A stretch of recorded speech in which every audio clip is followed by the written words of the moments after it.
Welcome to ABA On Call.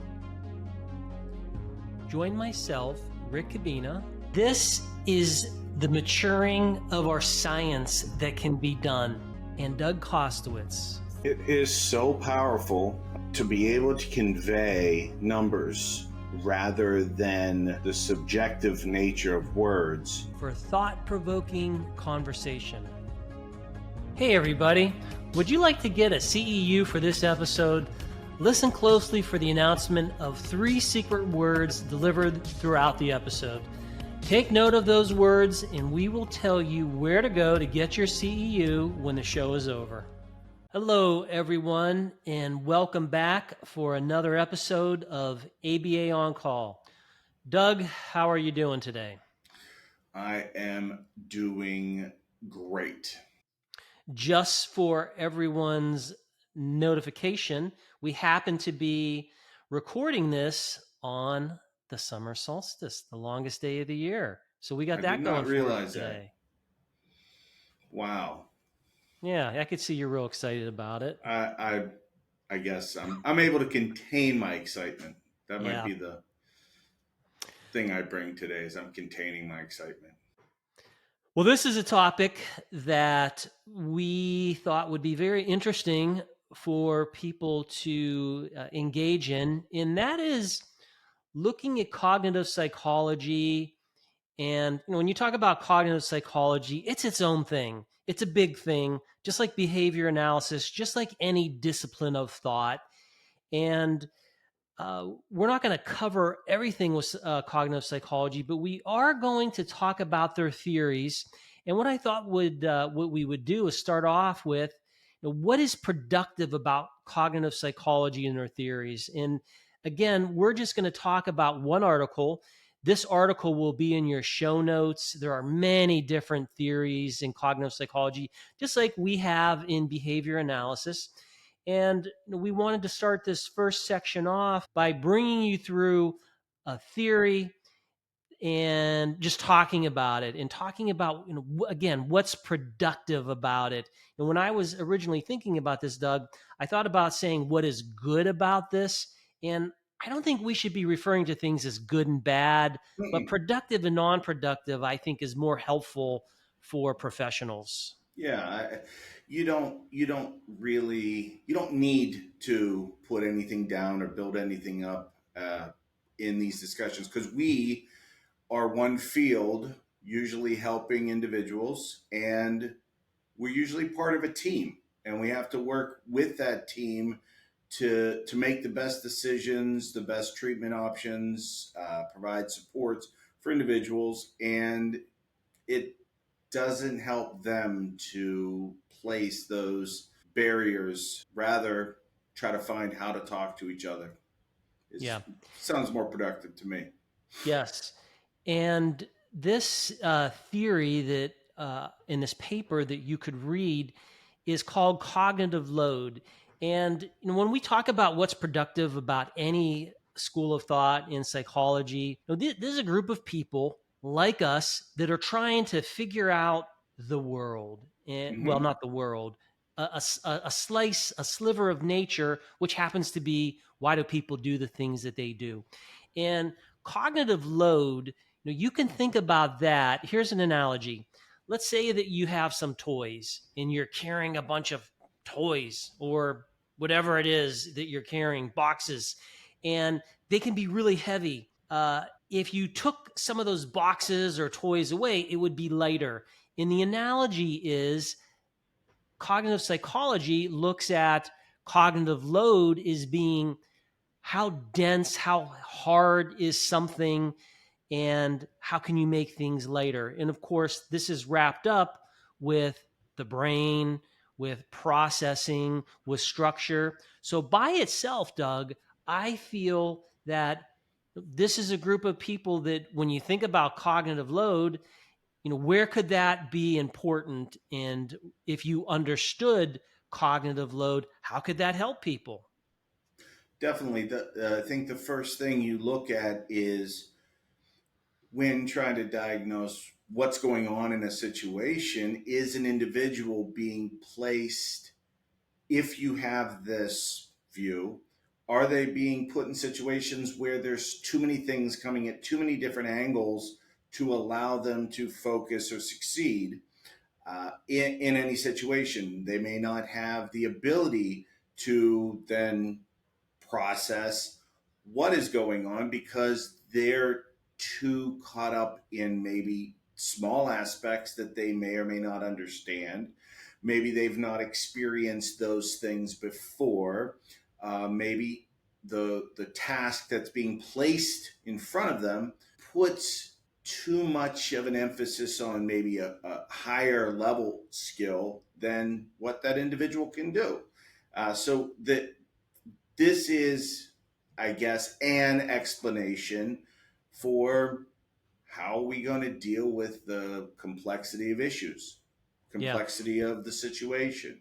It could be So, in. Go ahead. no, I was just going to say it's looking at complexity. Yeah, and that And complexity could be like we do a lot of work with academics. mhm, That certainly you can look at things as being complex and less complex. But what about social situations? You could look at some social situations as like, wow, this is really a challenging, complex situation versus some other things that might not be as challenging. The thing that when I was looking at cognitive load, this particular paper talks about element interactivity, and this really interested me because as precision teachers, you and I think about behavior in terms of elements, and I thought, well, this might be what they're looking at, but that's not necessarily what yeah, they meant by interactive elements that could come together, but in a way, it's not that far from one of the from what we would think of, and they came up with a number of different ways of defining complexity so that people could take this theory and apply it to something. One of the characteristics of a more complex situation would be if you have a lot of elements of whatever that thing is that are interacting with each other. And if it's a social situation, those elements could be like, who's the person talking, what are they saying, what there's all kinds of different ways of classifying that. In this paper talks about objective measures, subjective measures, and how you interact with all of these different, we would call them stimuli. They don't use that word, no, but that's essentially what they're getting at. And that reading this whole paper, I found myself coming up with some diagrams and looking at everything that they were saying so that I could understand, what is the value? How can I be productive with this information? yeah. So I think you really hit on something interesting, and that was what they were trying to go for was defining complexity. And I guess the field they feel has done a good job of defining things as objectively complex, something that is just complex. But what they haven't done a good job with, in their words, is the notion of subjective complexity, that it may or may not be complex, but it's complex to the individual in question. And so they're struggling with some aspects there. Then that brought in the notion of what makes things something complex. So the variety of aspects that then work together. So, in their words, something can be dull, but it's not complex, but it takes a really, really long time, versus something that may take very little time, but involves so many features that it's undoable by certain people if they don't have the things necessary. So, I think does give this does give another way to look at a situation. And I think that's a great point, that they don't call things stimuli. They don't call the interaction between the individual, but that's what's going on. It guides us to what are these specific things within the environment around this issue that are making it complex for them. Yeah. They talk a lot about understanding the cognitive architecture. And like I always like when people put things in, like, look, what is the structure of something? If you can understand the structure of something and you have something that you can work with, then you can do all sorts of things with that structure. And understanding complexity, then in a simple way of thinking about it, if something is truly complex, then how do you start at the bottom and build up that complexity, which has lots of ramifications for people who are doing instructional design or who are teaching skills, whatever that is. So there's a lot to this that I feel it is interesting, it's fascinating, and you have this entire group of people who we might not read their literature, but they are trying to approach this issue and understand, cognitive load and cognitive complexity. So I think that brings us to our first word, and our first secret word is microphone. Thanks for the secret word, Doug. Let's talk about the next section.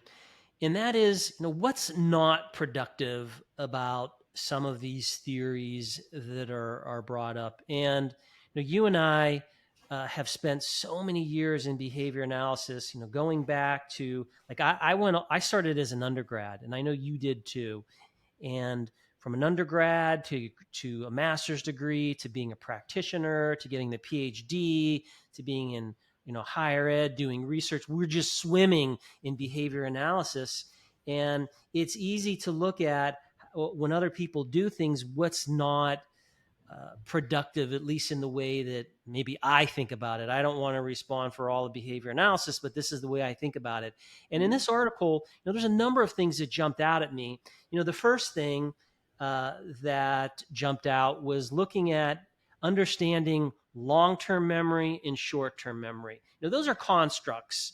We don't talk about long-term memory and short-term memory in behavior analysis. In fact, memory itself is a construct.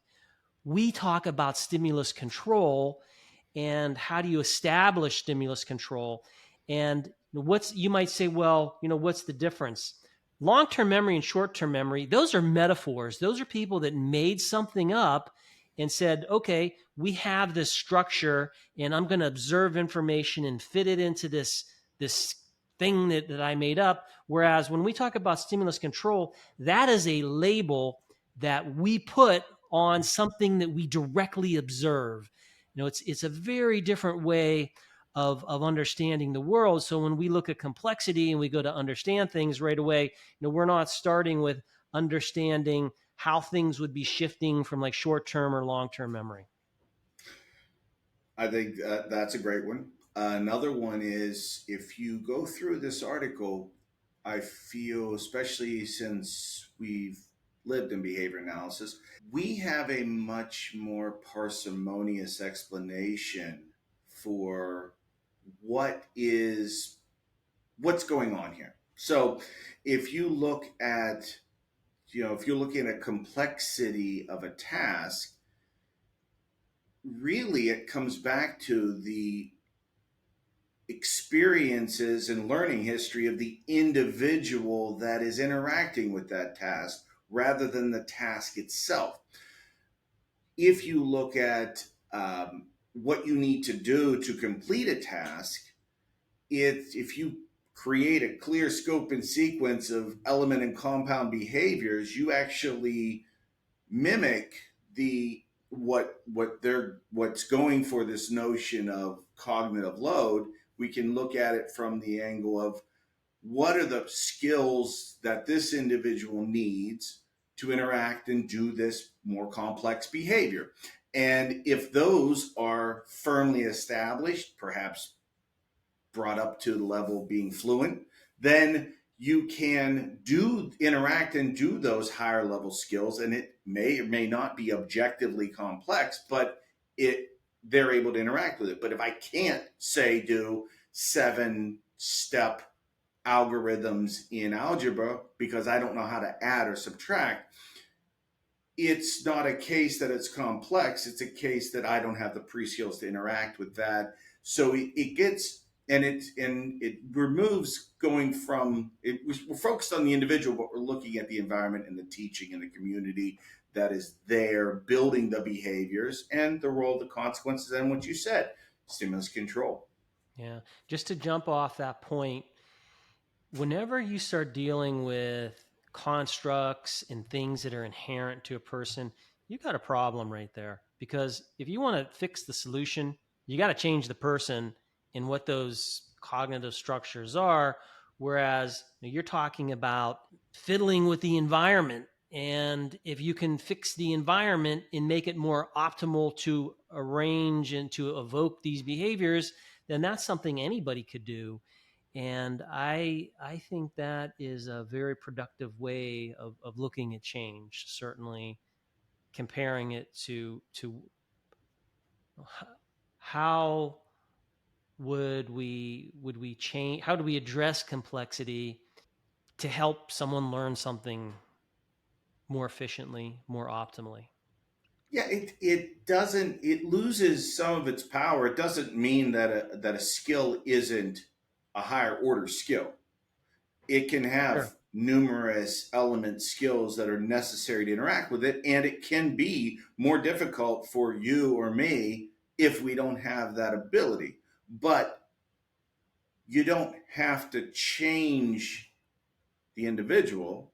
You have to change, you have to find the techniques to teach the skills, to establish them in the repertoire, so that then they can interact with that higher order skill. So it loses some of its power. It's no, not power, but it loses some of its kind of unreachableness, right? If it's not, I don't even know if that's a word. We're just going to go with it. We can't reach it, but if you're looking at it behavior analytically, it becomes very enabling for us to work as a team to provide those foundational skills to get to the higher order skills that we need to get to. And it can be that signal. If they can't do it, then we have a diagnosis. Because we have this process, we can diagnose that problem, and it provides us a remedy, or at least a path to remedy the situation to get where the individual needs to be. Yeah.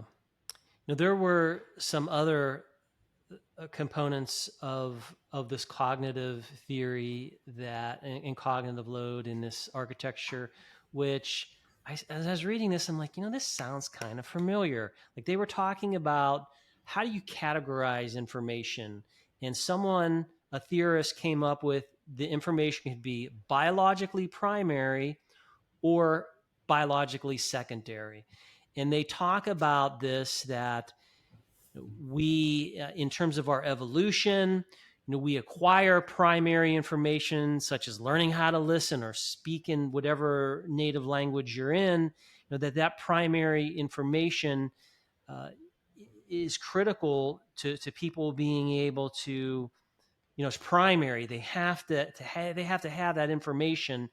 And then the secondary information would be things that are acquired more for cultural reasons.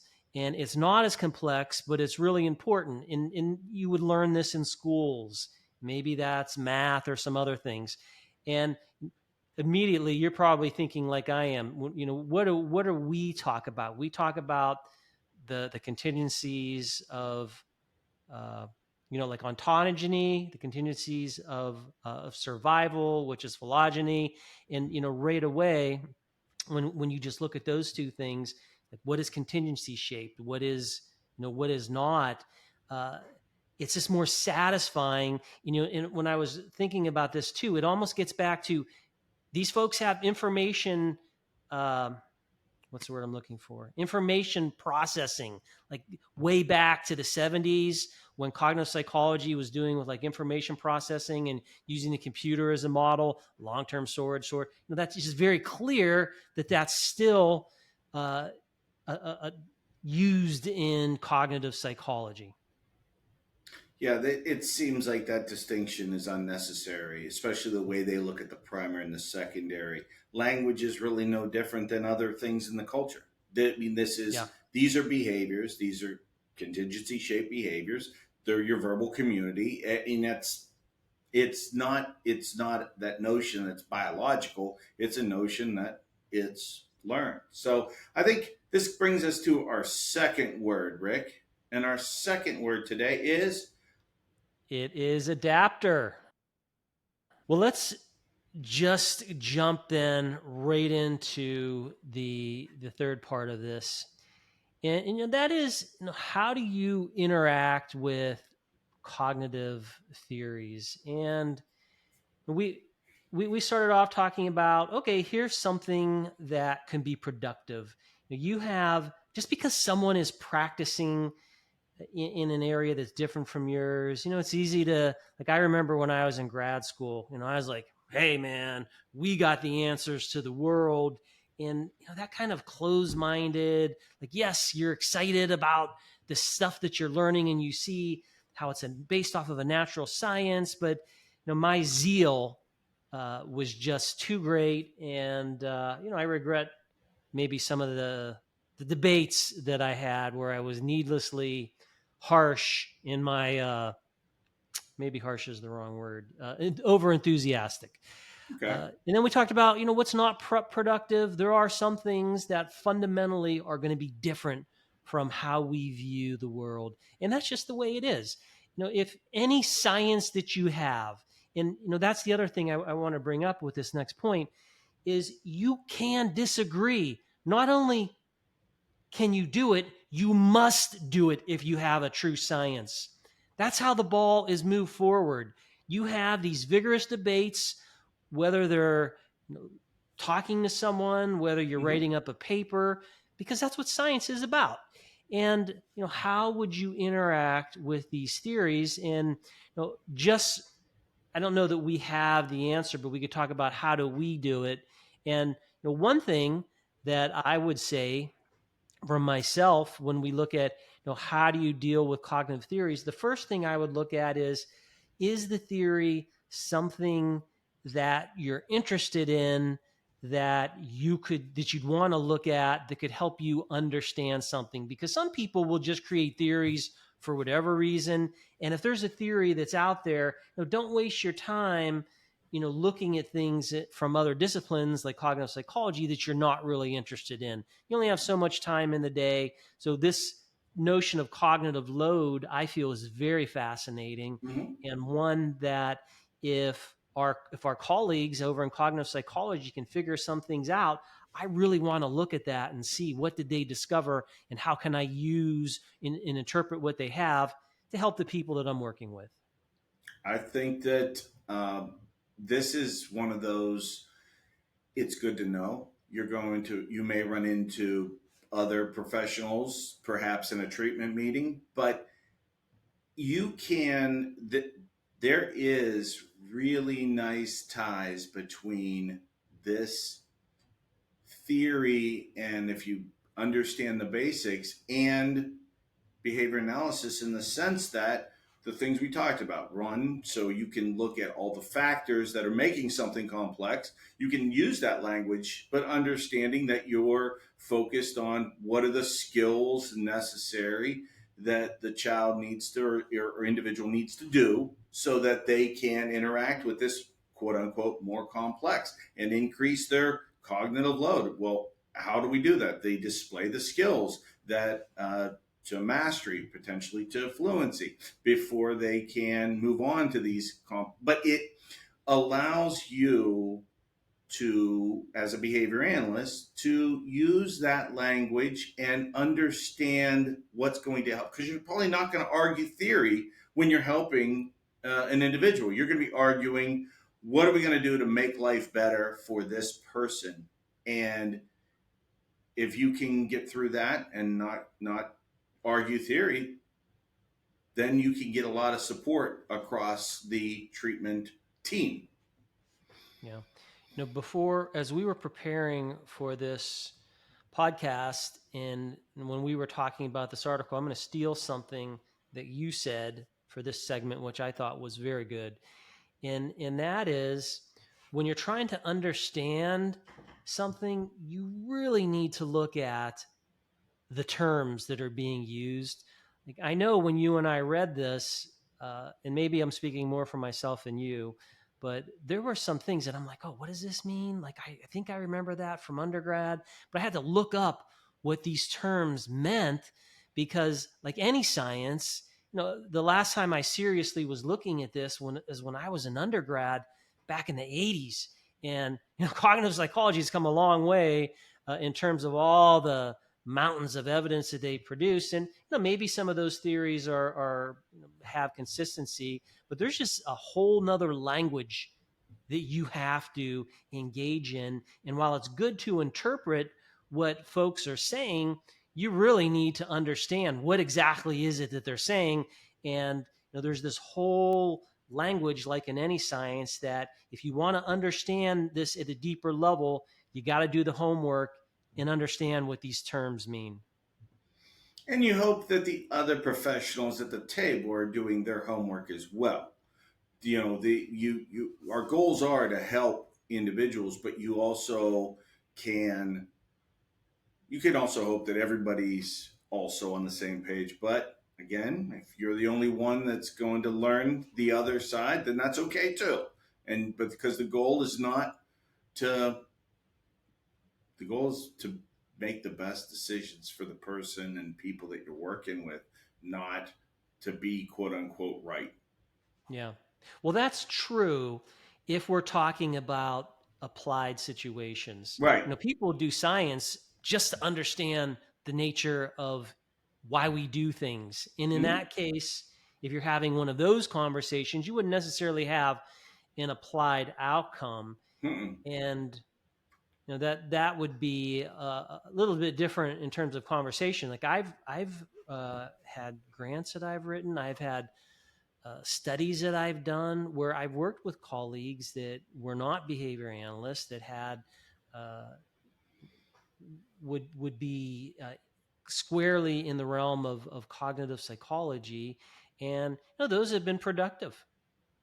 Now there are some things that I would take the back seat on, because if someone's like, hey, look, let's do this study, this is what I think, you can't have multiple theories going on when you're No. doing a study, right? You got to take the advantage of them from just one. Yeah. So yeah, I guess I do lean towards sharing and understanding when a person we're looking for an applied outcome to help someone. I think but I also, if you want to go down the other side and where you're dealing with the sciences in respect to each other, then yeah, you understanding them is as important in those as it is in the applied, but you may not be bending as much. Yeah. I, this this article on cognitive load had me thinking as a behavior analysis. It really made me think about, well, how would we explain this behaviorally? What makes, like, when we talk about complexity, what is it that we have in our field that could answer this question? What is complex? What is not complex? And I came up with a huge list of different items, and I won't go over all of them, but I'll go over a few. And I'd love to hear if there's anything that you came up with that is either similar or different from what I have. But one of the primary ones would be looking at skills. We talk about the elements in compounds, which would simply mean how many behavioral elements can you identify that would equal a compound. So if I'm going to type on my keyboard, what do you have to do there? Well, number one, you have to be able to have this motor dexterity, and your finger has to know that you're hitting the F key. But another element would be that you understand what that F key is. So let's just say you have those two elements, knowing that, okay, this thing says an F, and knowing that I have to find it. That is a simpler task than if now all of a sudden, you're talking and I'm dictating, you're dictating to me and I'm typing, because there's just so many more elements that are involved. So that's one thing that I came up with. I got one.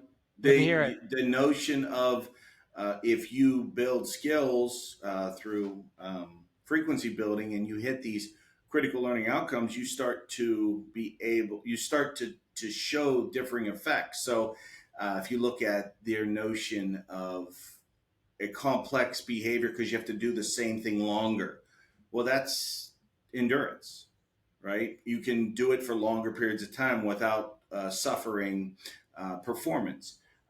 You look at you able to apply it, and then so of course subjective complexity. You got to be able, like you mentioned, if I've built some of those skills to high frequencies, then I can do them faster. It's not complex. Complex is subjective. It's more, I like that notion of compound, where the behavior is not complexity, but complex in the sense that there's more behaviors that are involved in it. Yeah. And are higher order. So it's compounds built or complex built on top of complex. So that was what immediately jumped out at me. Well, and to your point, how much experience you have with something certainly is going to affect the complexity. I was just talking about, okay, you have X amount of skills that could come together to form a behavior. Are all three of those skills or two of those skills completely novel, or does one you have some experience with? Now, again, that subjectivity or that complexity is going to certainly rely on what your past history of reinforcement is. And I was going to say individual learning history, so you beat me to that one. So, yeah, that's why I said there is more here that can be explained differently, but it doesn't deviate very much from what they're looking at if you distill it to the notion of a task versus the skills necessary to complete that task. Yeah. I guess to wrap our conversation, it would be great if you find yourself in these conversations, that you're having fruitful conversations, and if you have these like, hey, I'm just having this conversation to learn things, someone can always take what you're saying, even though it might be coming from a different area, and they can build upon that. And ultimately, that's what it comes down to when you're doing science. How can you come up with understanding nature? And we happen to be interested in behavior. That's the science that we're interested in. Why do people do the things that they do? And figuring that out. And if you're sparked by other people with other ideas and they help you look at things differently, then it's productive. Well, I think that brings us to the third word. And the third word today is normal. Normal? Normal. Okay, that is our third word. Doug, thank you for this very enlightening conversation. I'm always excited to talk about these topics with you. I would like to thank all of our users out there that keep liking our podcast on the different platforms that they use. Also, that helps with the algorithm. It helps spread the word. And you know what else helps spread the word? When you tell your colleagues that you just were engaged in a good conversation. So we appreciate that too. Doug and I love to do this because we love the science of behavior. And, we're very thankful to all of you audience members that you listen to our podcast and you download it. And big thanks to you all. So with that, on behalf of Doug and myself, we thank you for joining us on ABA On Call. Thanks for watching this episode of ABA On Call. To get your CEU, follow the link and instructions below the video. You can enjoy the program again there, or you can go straight to the attendance verification quiz. Just enter the secret words and pay the CEU fee to generate your certificate.